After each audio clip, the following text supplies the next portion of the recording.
Welcome everybody to this Zoom meeting to discuss epistemology and, basically anything epistemology, and discuss your second papers that are due next Friday. Just sort of, we've gone through quite a bit of stuff. There's a little bit more for next week on epistemology, and then we'll transition from talking about epistemology to talking about metaphysics. We'll stop talking about what we know and how we know it and start talking about what things there are. Ontology, what kind, what existence is, what kinds of things exist, what it is for someone to be a human being. That'll actually be a big focus on what we're talking about next. But for now, I want to wrap up discussions of epistemology, skepticism, the nature of knowledge, like Gettier problems, and the structure of justification, both in the discussion of internalism versus externalism, as well as the issue of the problem of the regress of justification. So there's a number of things, and if any of you want to sort of jump right in discussing them, we should do that. But before I do that, I want to ask, does anyone have any questions about the upcoming paper? Because that's the sort of most important thing, I think.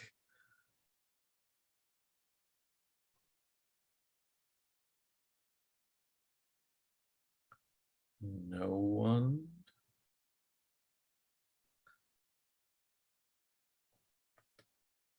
Okay, well, that's fine. I'm going to just kind of go through everything anyway, because we're recording this and I'll be posting it so that people can, go look at it later. Everything has pretty much been covered in lecture and in the readings. Just to sort of reiterate, still people are kind of getting confused on how to structure their papers. The first papers, the good number of people that didn't write the paper like in the correct format. If you haven't looked yet, your papers have been graded. If you asked for feedback, I gave you feedback. And if you didn't ask for feedback, but you didn't write the paper in the correct format, then I definitely gave you feedback that was along those lines. And you are still welcome to rewrite and turn in that paper in the correct format. Some people kind of wrote the paper like half in the correct format, and for those people they got basically like a C-, and you can rewrite it in the correct format and return it in, and I will regrade it. And for people that just turned in something that was completely off, they just didn't receive a grade. So currently you have a 0. And if you have a 0, then you definitely should rewrite the paper and return it in, because it's not currently in an acceptable form. This class, given the way that this class works, everything is able to be sort of redone except for the quizzes, and so you can always turn something in for a better grade late, if you've improved on it. All right, let me just post this one more time for anyone else that just showed up. Be sure to sign in, just because if you sign in, you get extra credit points for being here. It's just part of your participation grade. Your participation grade basically goes through the roof. It's going to be, I think in the end, that it's possible to get more than 100% on your participation grade in this class. All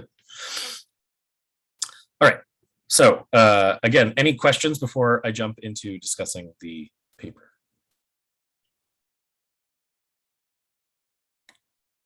Feel free to throw things on the chat if you need to, or yeah, raise your hand. There you go, Blaine, go ahead. Sorry about my face too.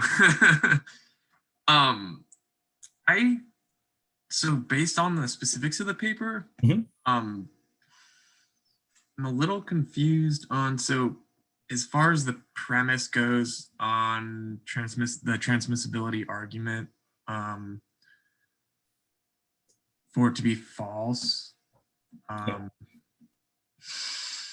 was I going to say? Skepticism. So it's basically saying that all knowledge is not real because it needs certainty and confidence, right? So that's the certainty argument. Okay. Is that the one that you're talking about? Yes. Okay. Yeah. So that's not the transmissibility argument. here. Let's look at them. Oops. I was just making sure that it wasn't just based off of that premise, but based off of knowledge, all knowledge in general. So this argument makes a claim in premise 1. And the premise, basically, the claim that it's making is that in order for someone to know something, they must be certain of it. Mm-hmm. Right? So it's if you know P, then you're absolutely certain of P, right?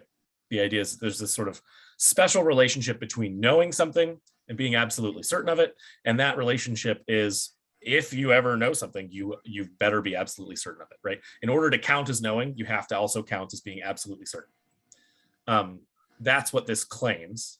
If you were to say that this is false, right? If you were to try and claim that premise 1 is false, and that's why this argument fails, you would want to show a case, or you would want to give an example in which someone does know something, but they aren't absolutely certain of it, right? A situation in which the first part of the conditional sentence is true and the second part of the conditional sentence is false. That's basically how you show a conditional sentence on the whole is false. I made a mistake. I get what you're saying. I just I meant the 6.7 transmissibility as far as discounting one does not know 7.7.4. Oh yeah. So this is the conclusion. The conclusion here is that you don't know O, which is the ordinary statement that you have hands. And that's basically, this follows from the sort of logic of the argument.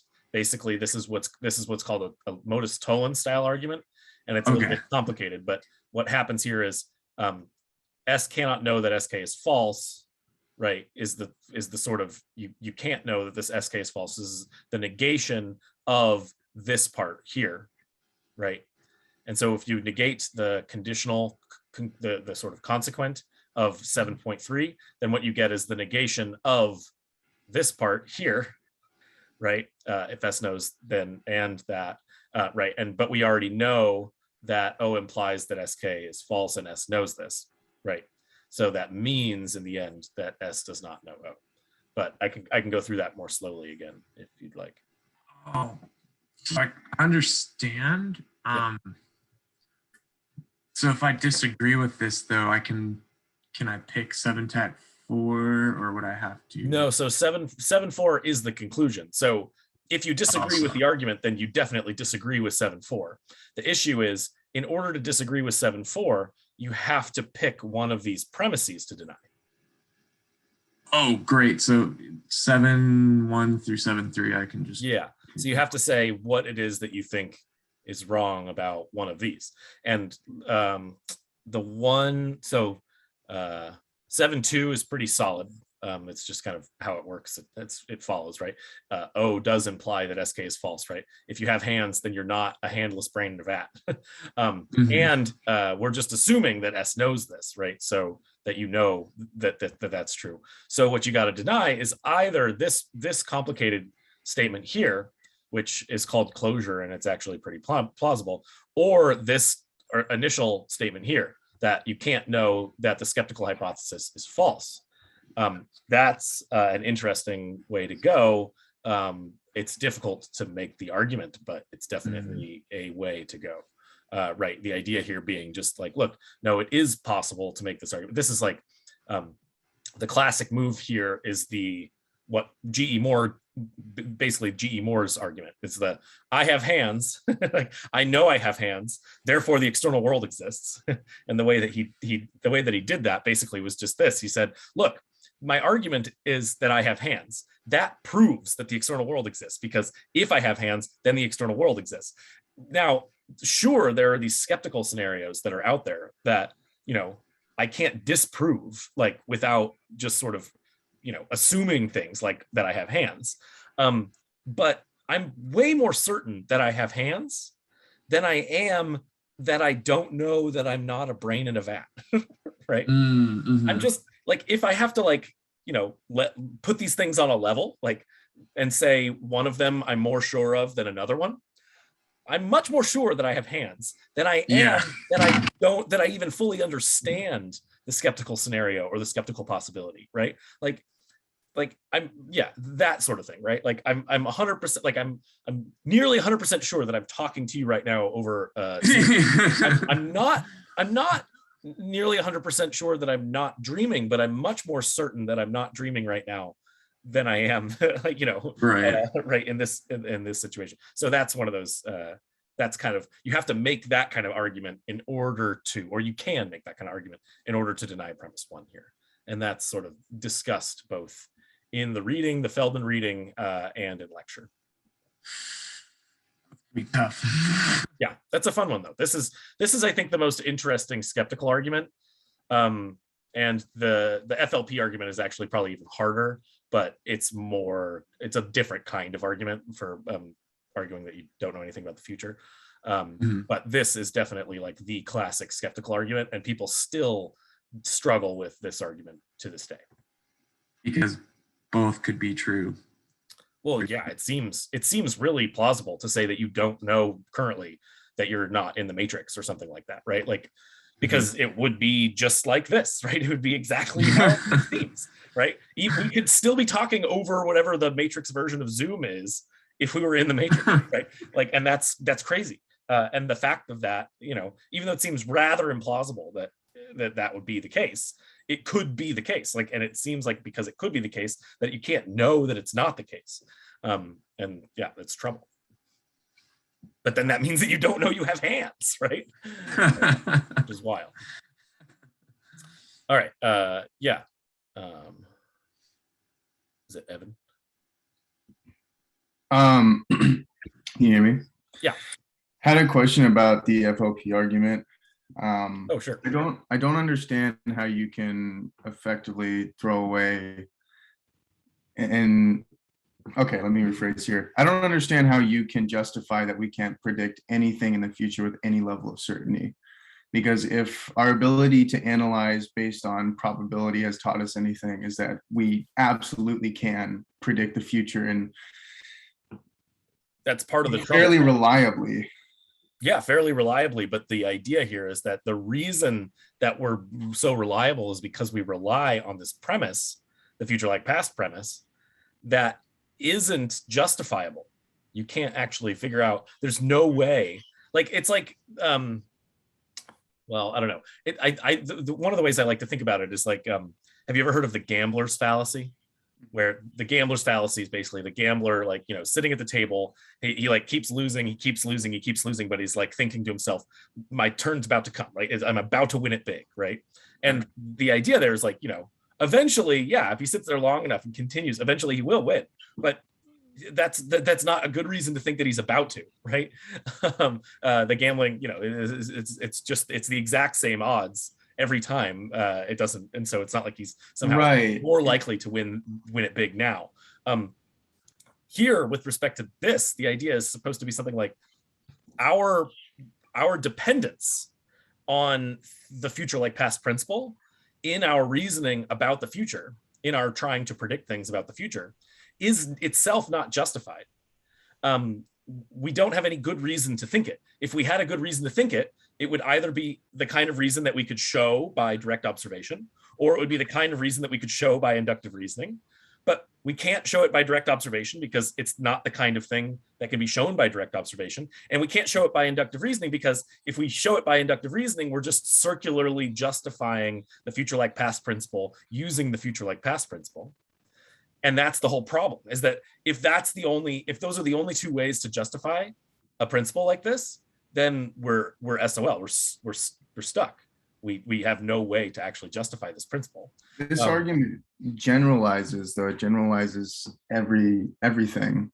There are definitely specific scenarios where it's not true. Well, what do you, like, in what situation? So it's not going to generalize to other kinds of knowledge, but it does generalize to anything about the future. But that's just because the future like past principle is regarding everything about the future. Can you explain to me the circular reasoning within the future like past argument? Yeah, so this premise is the stinker here, right? You can't. So remember, inductive reasoning is reasoning by trying to make a generalization on the basis of cases that you've come into contact with.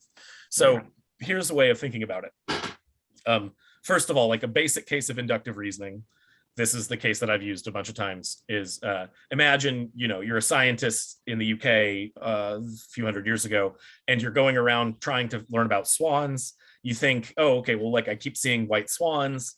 Every swan I've seen is white, so it's probably true that all swans are white, right? And like you slowly collect that information, and then by inductive reasoning, you make this general claim that all swans are white on the basis of having seen 1,000 swans or something like that. Now that's actually bad reasoning in the end, because your sample size was too small and you hadn't gone to the rest of the world, right? Australia, there's black swans, and so it turns out that's wrong. But given your inductive reasoning, you went about it the right way, right? All the swans you'd seen, they'd all been white. Okay, cool. Now you might think that we can justify the future like past principle, the principle that the future will be like the past, by inductive reasoning. And the idea is like this, like, look, in the past, so take like 3 days ago and then take 2 days ago, right? In the past, the future was like the past, right? So the idea is like from 3 days ago, thinking about 2 days ago, or like from now, right? I'm thinking about, well, okay, in the past, 3 days ago, the future 2 days ago happened to be pretty much like 3 days ago, right? Things weren't that different. And that's happened a lot in the past, right? In fact, it's happened every single day up to now, where the past was like the future in the past, right? Where we were just thinking sort of more removed from now. And so you might think from that, like, oh, okay, cool. Look, now we've got this inductive reasoning sort of way of justifying the future like past principle, because in the past, the future has been like the past, and that's just what we've seen inductively. We've seen in the past that the future will be like the past. And so now we have a good reason for thinking that the future will be like the past from right now. Now, what's the problem there? Well, the problem is you're relying on the future like past principle in order to do the inductive reasoning to get it off the ground from the get-go. You're using the idea that for some reason the future is going to continue to be like the past by thinking that, well, look, in the past the future was like the past. You're saying like, okay, now what reason do we have for thinking that that's going to continue on from now going forward, just because we're looking at what happened behind us? So basically, you can't use inductive reasoning without accepting the FLP principle. Yeah, inductive reasoning relies on the future like past principle. Like it undergirds it, right? It's the same thing. So like imagine, why should I think that if I'm this British scientist from 200 years ago, why should I think that the next swan that I see will be white? Well, it's because all of the swans I've seen in the past have been white. So the idea is that in the past, the things that I came across, in the future from the past, were always like this thing. So that's my reasoning for thinking that in the future, it's going to continue being that way. The future will be like the past. That's the basic idea, but that's just, problematic on this view. And so you can't use the future like past principle to justify inductive reasoning, because inductive reasoning depends on the future like past principle. And so the issue there then too, some people will say, well, actually, this is an okay form of circular reasoning. And basically like it's a kind of cyclical reasoning that's okay. And there are some arguments that some forms of circular reasoning are fine.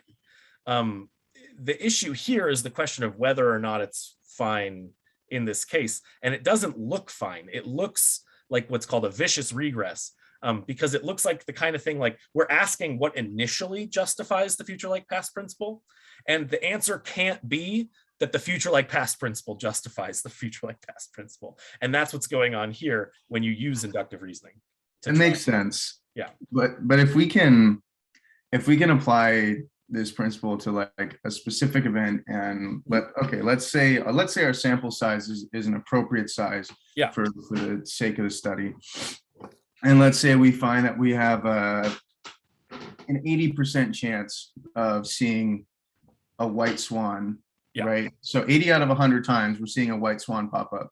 So we predict that there's an 80% chance we're going to see a white swan the next day. And for the next 100 days, we see 80 swans. 80 of the days we see a swan. So in that case, yes, it would be circular reasoning, but our reasoning would still to be correct. Sure. Yeah. So that's not the issue here.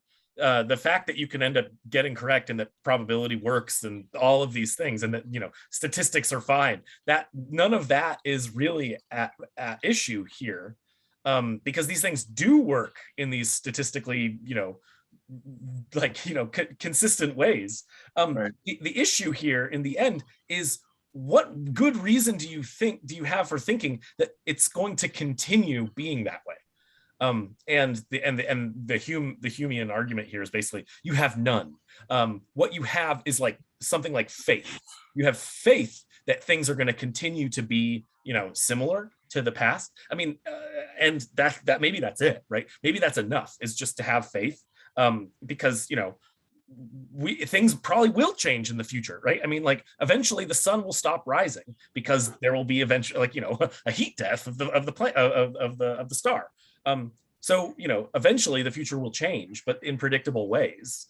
The issue really, though, on the whole, is like, what good reason do you have for thinking that everything is always going to stay the same? Right.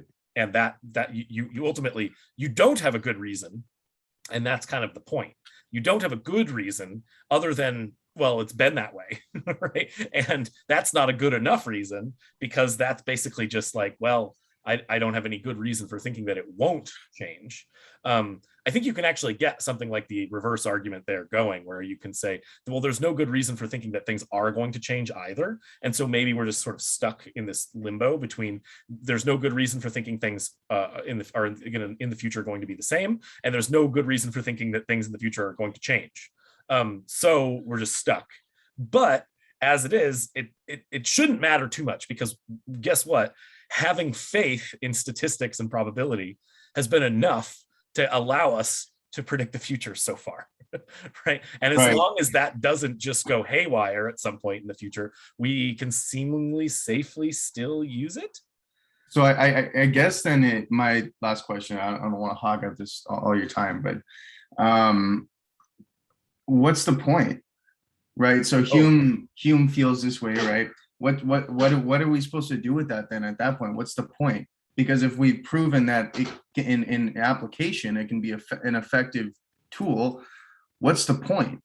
Well, that's exactly the point. It's just to sort of demarcate what it is that you can really know in some way, and what it is that you have to kind of trust without being able to say that you really know it, right? And that's kind of Hume's basic idea here. Is Hume was like a quasi-skeptic.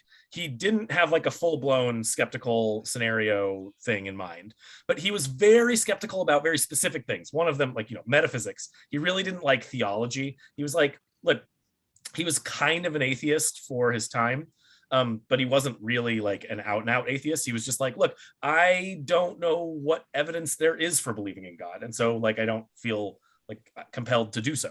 And he thought, basically, he applied that methodology to all sorts of things and was like really realistic about this, right? And so when it came to like science, he was, you know, concerned that people were trying to sort of overstep their bounds by saying like, oh, look at these methods, they're just like, they're airtight. And he was like, well, what good reason do you have for even believing these methods are airtight? Like, what reason do you have for thinking that this is justified? Here's an argument, and this argument seems like you're not going to be able to escape it. Now, there are ways of escaping this argument. One of them is to say that like the future like past principle is justified by intuition. Some people say that. Then they get bogged down in trying to explain what intuition is. And that's always trouble. But that's a way, basically, that's just denying premise one, because you say, actually, this is a false dichotomy. It's not just these two options of direct observation and inductive reasoning. There's this third option, intuition. But what exactly is that? Well, it seems like you're punting now to something so sort of mysterious. So unless you can fully explain what intuition is, then you're SOL. But yeah, you know, the point really for Hume is just to say, well, this is how it works, right? And he's trying to show that it works this way in the face of people that think that it works some other way. It seems like such a pointless endeavor to concern yourself with. I mean, that's what philosophy is. Well, I don't think the entirety of philosophy is I would say the same about all of it. But I mean, all of skepticism or a lot of epistemology is like this, but that part of the point is just to show how all of these kind of knowledge structures actually work and how it is that we can think about these things. I mean, right. in this is like, what are there good reasons for thinking that something exists rather than nothing? Sure, but are there good reasons for thinking that any answer to the question why does something exist rather than nothing? Like I don't know. Like there's just points at which kind of the rubber meets the road, or you get to the end of the rope or something like that, and there's nowhere else to go other than just, well, this is how it is. Great. Does anybody else have any other questions? Otherwise, so we've talked a good amount about this argument, and we talked a bit about the transmissibility argument. I can also go through these two arguments. Actually, before I do that, let me just sort of go over this again. Okay, so just structure of the paper, make sure everybody recognizes it. I think probably everybody here wrote the paper in the correct structure, but literally, beginning of the paper, just copy and paste one of these arguments right there at the top, right? That's it. That's the first thing. You need to choose one of the arguments. Then, first section of the paper, go through each premise by premise, and explain what the premise says, and explain what all the words in the premise mean that are interesting, and then explain why somebody might believe that premise, right? So like, for almost any person, for almost any belief any person has about the external world, that belief could be mistaken. So basically you need to explain what it is for a person to have a belief about the external world, like I have hands, and then what it is for that belief to be mistaken, right? Imagine, I don't have hands, right? Like I'm just, hallucinating that I have hands right now. I'm actually a handless person that's hallucinating. That seems like a possibility. That's what it would be to have a mistaken belief. Like that's it, right? You're just explaining each of these premises, and you're giving some examples or something like that about why you might think that the premise is true. Then you need to explain how each of the premises support the conclusion, right? Basically, it's just how does the argument flow? Is the argument of a certain sort? And then finally, the sort of main part of your paper near the end, which really should only be like a paragraph at the end, but this is just where you get to show off and show how much you've actually thought about this issue. Choose one of the premises that you think is false and explain why you think it's false, or give some reasons for thinking that it's false. Try and think through those reasons, and try and, be generous to the argument or arguer, but like don't assume that they are just mistaken in the way that they're giving the argument, but try to show like, oh no, this can't be correct, and then explain your reasoning, and then that should be it. That's the whole paper. Anything that's different from that structure shouldn't be in the paper. If you want to talk about other stuff, then write it down, but go post it in the discussion section.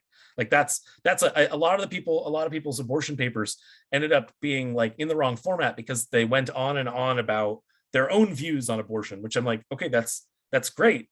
It's great that you want to write about this, but that belongs in the discussion board, where you get a chance to talk about your views with lots of people. Here, the whole point of this is just to teach you how to think about and write about particular arguments. That's all the writing assignments in these classes are. All right. Any questions before I talk about the possibility of error argument and the certainty argument?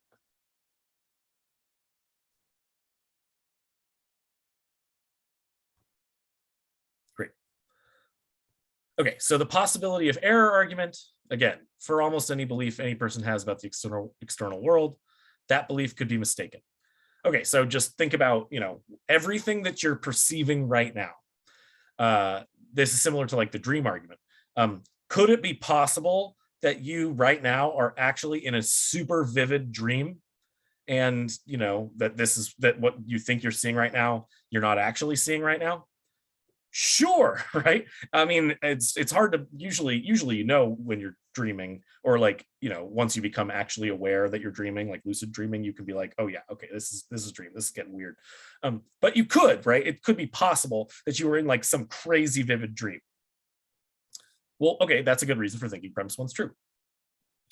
Premise two: if a belief could be mistaken, then it's not a case of knowledge. This basically is this is what's called the indubitability premise. It says, look, in order to know something, you've got to be in a situation where you just can't actually be mistaken about it, right? Think of examples where like somebody seems like they know something, but they're actually mistaken. Well, in that situation, that person clearly didn't know it. And so it seems like, from there you can generalize to cases where it's like, well, look, somebody says, the bank closes at 5, and then you say, well, are you sure? And they say, well, I guess, I don't know, maybe it could have changed since I was there last. And you're like, well, yeah, it really matters because I need to get this check in for rent. And they're like, so you don't know? And they're like, yeah, I guess I don't know. I don't know because I could be wrong, right? And that's the sort of thing that you can use that kind of example to justify the premise. Then finally, the conclusion: therefore, almost any belief any person has about the external world is not knowledge. For instance, no one knows anything or more than very little about the external world.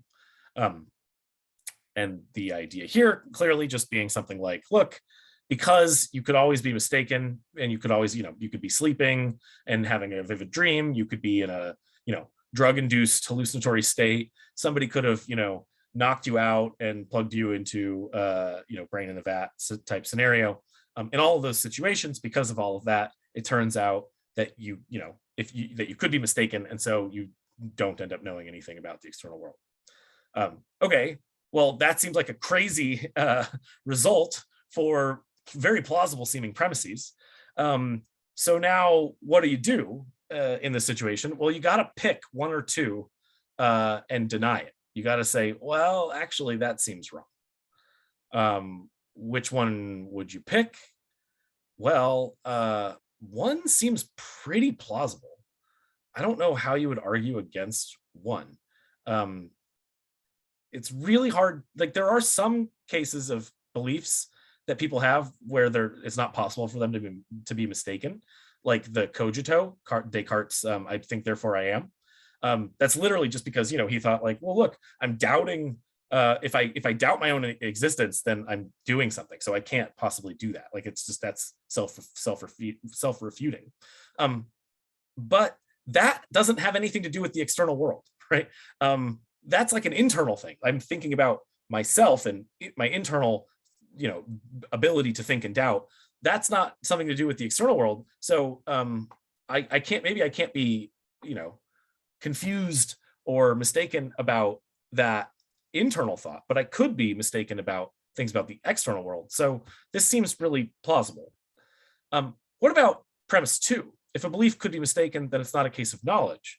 Well, that seems weird, right? So sure, if a belief is false, it's not a case of knowledge, right? Like, I parked my car in the parking lot and I believe that my car is there. If my car has actually been towed, then my belief that my car is there is false. And it's not true that I know my car is in the parking lot, because it's not there, right?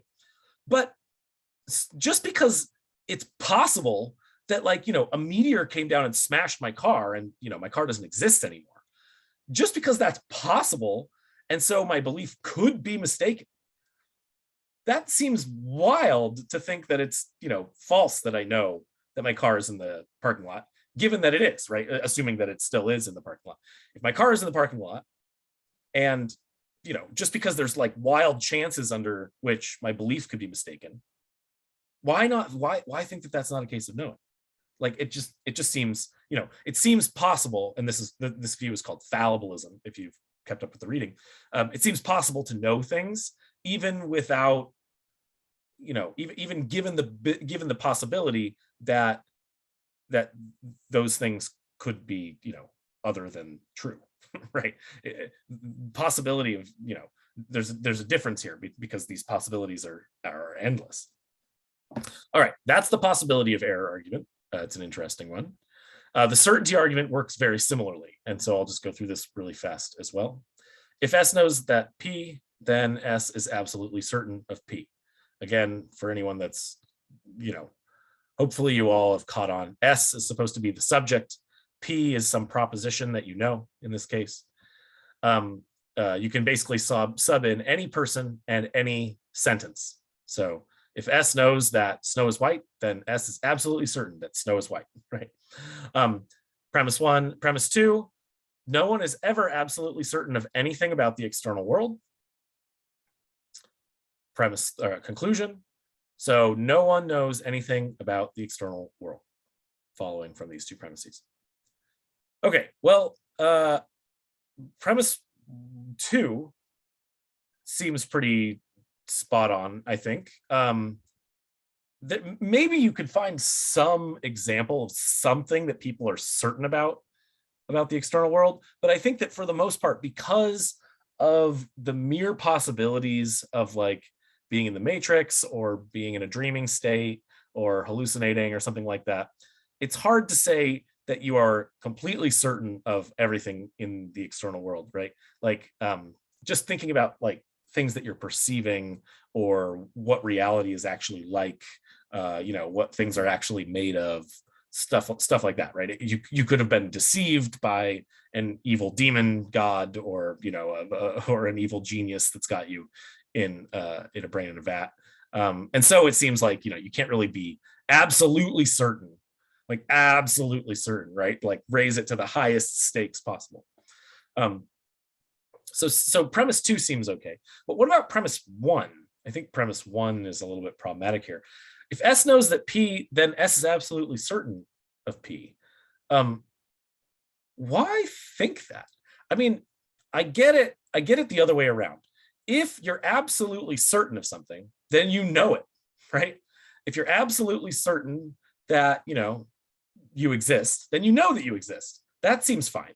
So the reverse kind of works, right? Being absolutely certain entails that you know something. If you're certain, then it just follows that you know something.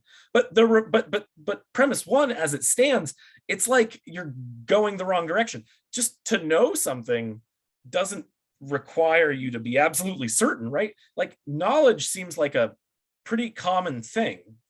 Absolute certainty seems like something that's much less common. Like you're much less, there are a lot less times in your life where you're absolutely certain of something. Whereas it seems like you know things all the time, right? Like, yeah, I mean, like, what is it? Here's a good one. Like, think about your grandfather's middle name, right? Do you know your grandfather's middle name? You probably do. Are you absolutely certain that that's what it is? No, right? Like, I haven't thought about my grandfather's middle name in a long time. Like, it comes to mind, and I'm like, yeah, I'm pretty sure that's what it is. And you probably do know it, but are you absolutely certain of it? Is that really like, no, that seems like the kind of thing that, like, maybe you got it mixed up, or you could be wrong. So premise one seems funny, and the way that you would argue against premise one here would be to show a case in which somebody knows something, but they're not absolutely certain of it. And that would be a way of showing this premise to be false, because basically that's how you show conditionals are false. You show that the initial condition can be met while the constraint at the second half, the then part, is false. All right, Evan, you got a question? Yeah. How is one to determine if you're absolutely certain anyways? I mean, so there's a lot actually in epistemology that's written about the notion of certainty. And there are different kinds of, there are different kinds of certainty. So there's one kind of certainty that is involved in, basically it's like a psychological attitude. It's like a feeling that you have. Now, that kind of certainty is definitely not the right kind of certainty, right? Just because you have the right kind of feeling, if you feel certain, you can still be wrong, right? Right. So that's problematic. But so there are other kinds of certainty, and they're often called I think it's called like doxastic certainty or absolute certainty or something like that. And those are situations in which like it's not a feeling that you have; it's just like it's there's a guarantee in some way. So, for instance, like you can be certain that you exist, right? On the basis of the fact that you're like thinking about the possibility of existing, right? How is that possible? Well, it's like because the fact that you're being able to think about this possibility just entails that you are a thing that has the ability of thinking. And because of that, there's this like tight connection between doing the thing and being the kind of thing that can do the thing. And so you're able to be certain, without, there's no possibility, there's no doubt to be had, like there's no possibility of being wrong in this case. And that's maybe one way of being certain. There's like in a situation in which, these two arguments are very similar to one another. And one way of thinking about certainty is just, well, to be certain is to be in a situation in which something that couldn't possibly be wrong. And there are some situations in which you do have access to stuff like that. Right? Like here's something I am completely certain of. There are no true contradictions. That is, there are no sentences of the form it is raining and it is not raining that are true, right? Snow is white and snow is not white. Like that, I know that, right? Like I can be so certain that there's no sentences that are of this terrible form, right? P and not P, for whatever you want to put in for P, right? I can be certain of that. And the reason I can be certain of that is just because it's like math. That's just how it works, right? I can be certain that 2 + 2 = 4 because that's just how it works. Okay. Anybody else have any other questions, comments? Feel free to throw something in the chat if you are confused.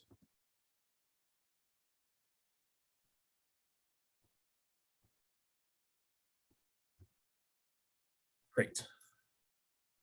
Here again is the sign-in, login for anyone that has just joined. Be sure to sign in. Let me back out of this. Cool. And great. So we've been going for 45 minutes now. And so I'd like to kind of open it up and we can go probably for at least another 15 minutes, or if people are petering out, that's fine as well.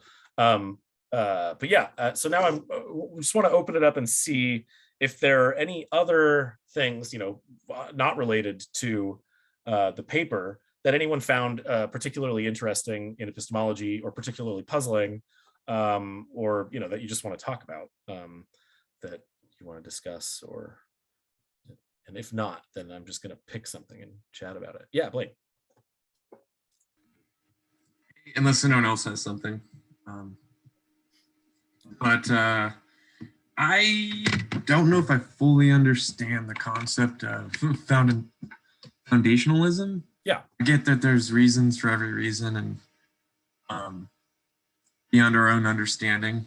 But as far as capping that off, or even the modest foundationalist belief, yeah, where it just stops at an experience, what do you or other philosophers think about that? Like, or what do they mean by that? Yeah. So, okay. So for those of you that aren't sure, so foundationalism is when it comes to the regressive justification worry, and the regressive justification worry again is anytime you have a belief and you have a good reason for that belief, well, then it seems like your reason needs another reason, right? You have to back up, you have to justify your initial belief, but then you have this other second belief. And it seems like in order to know the first thing, you need to have a good reason to know the second thing, right? All the way back. And so then the question is like, well, this justification sort of transition is just going to keep going back all the way. And then like the question is, well, where does it stop? Or does it stop? Or does it go on for forever? Or is it a circular or what? And foundationalism basically is just the view that it does stop. There's a regress of there is no regress of justification. There are certain beliefs that that the foundationalist calls basic beliefs, and those beliefs are special in a certain way. They're special because they're justified, but they're not justified by other beliefs. And then from there, you like, well, what are those? Like, how does that work? So one way of thinking about this is, I think, the easiest way to sort, and the most plausible version of modest foundationalism focuses on particular cases, right? It's not like interested in highfalutin scientific knowledge. It's interested in really basic knowledge, like that you're looking at your hand right now, right? So like you're all looking at my hand. Ooh, what's going on? Well, you're having an experience. Your perceptual system is functioning in a certain way. And even though you don't have any, you might not even have beliefs about your perceptual system is still functioning in this special way. And it's giving you this experience. And then that experience is causing in you a belief, the belief that you're looking at a hand, right? And the idea there is supposed to be something like, look, there are some beliefs, like your belief right now that this is a hand, that have nothing to do with other beliefs.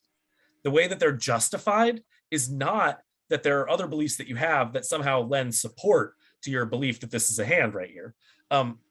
What lends support, if anything, is just the experience. You're having the experience, and then you have this sort of belief forming mechanism that the experience kind of kicks into. It's like the input to the belief forming mechanism. You have the experience, and then out of that comes this belief that you're seeing a hand. And what reason do you have for thinking that that belief is true? Well, you don't have a reason, but the belief is justified on the basis of the experience. The experience is sort of sufficient to confer justification on the belief without there being this like need for further reasons, right? Now, you might question this person at this point and say, well, yeah, but what good reason do you have for thinking that experiences justify beliefs? Don't you have reasons for thinking that? And then they have to say, well, yeah, right, because like now I have this whole explanation where I've given you a bunch of reasons for thinking that your perceptual system is accurate and reliable, and that somehow confers justification onto the basic beliefs that you have that come out of your perceptual system. And now it looks like, we're back to square one, because we're giving a bunch of stories, we're giving a bunch of justificatory stories for thinking in the first place that any of this stuff is justified. Now, for some people think that that's a problem with foundationalism, because it seems like you still end up having to justify the story that you give, where you say there are some basic justified beliefs. Other people think, no, it's not a problem. This is just how it works. And because this is just how it works, you don't have to worry too much about it. Now, in some ways, I think that's right. Yeah. when it comes to believing any of these philosophical theories, I think, you just kind of pick the one that seems the most plausible. And this one seems really plausible to me when it comes to at least thinking about basic beliefs that are based on perception, right? And that's just it, right? Like I believe I'm looking at a computer right now. How? What reason do I have for thinking that? Well, because I'm just experiencing a computer right now, right? I don't have any other reason for thinking that. There's just this experience, and it's confronting me, spot on, and then creating this belief in my head. And that's good enough. That seems good enough. That seems like, I wouldn't, anyone that questions like, well, why should you believe that you're having this experience? No, that's a dumb question, right? Like, I believe it because it's happening to me, right? And that's enough. That's good enough. And that's kind of, I guess that's one way. I like thinking about these really basic cases as like proving certain, like let me think of it. Like, I don't think that foundationalism is actually correct as a theory in epistemology globally. That is, I don't think that foundationalism applies to every case. In particular, I don't think foundationalism applies very well to our knowledge of things like mathematics, to our knowledge of things like physics, like higher level sciencey stuff. Their coherentism actually works way better because there's a lot more interesting kind of core bits that seem to kind of interweave with other bits of knowledge. And sometimes we have to like, oh, we found out this one's false, and we have to pull it out, and then it changes the entire structure of our justification for thinking about those theories. But when it comes to really basic things like what you're perceiving, it seems like foundationalism, or at least modest foundationalism, is spot on. The Cartesian foundationalism is wrong, I think, because at least for Descartes, he thought you had to be absolutely certain about things, like your experiences, and that seems wrong. It seems totally possible that you are misunderstanding your own experiences, I think. Right? Like you thought you were feeling one emotion, and it turns out that it wasn't that emotion, something like that. Would you say that it's more of a mindset than kind of like like not everybody gets it, but as far as like an optimist or people who think like a different. I mean, definitely like the optimism pessimism divide comes like people may be more people that are pessimistic may be more skeptical, right? Just on the face of it, because they're less likely to be like gung-ho about thinking that they actually know anything. But that doesn't actually matter too much here, because you can be pretty skeptical and still be a foundationalist, right? Because you could be of the mind that, you know, sometimes when people really do know things, this is how justification works, and still think people don't know things very often, right? It doesn't work very much, right? Like people usually don't have good enough reasons, or, you know, or the experiences that they have don't do enough to fully adequately justify the beliefs that they come to have, right? And this is, you know, like so this, you know, this happens in certain scenarios, right? Take someone that has a religious experience, right? They have a religious experience, and then that experience then justifies for them their belief in God or their belief in something like that, right? Well, according to any skeptic in that situation, they're going to say, no, look, this person's experience just kind of fooled them. Like, it didn't give them an adequate actual reason to believe what they believe. It didn't really justify their belief in God.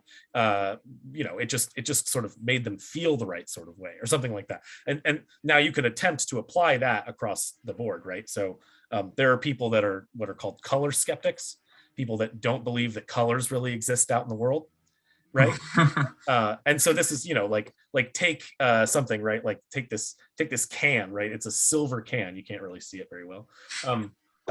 Now, like, it seems to me like there's silver right here, right in the can. I'm experiencing it right now, and so that's like gives me a great reason for believing that there's, you know, color in the world.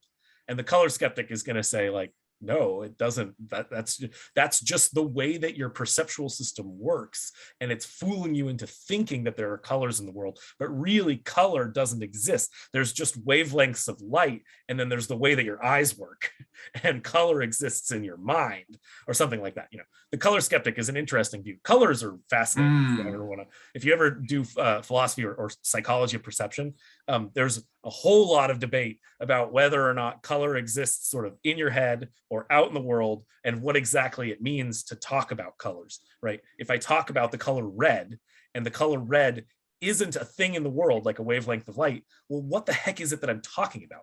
Am I talking about how a wavelength of light interacts with my eyes and then triggers something in my brain? Well, then what the heck, like, where is the color red if that's the case?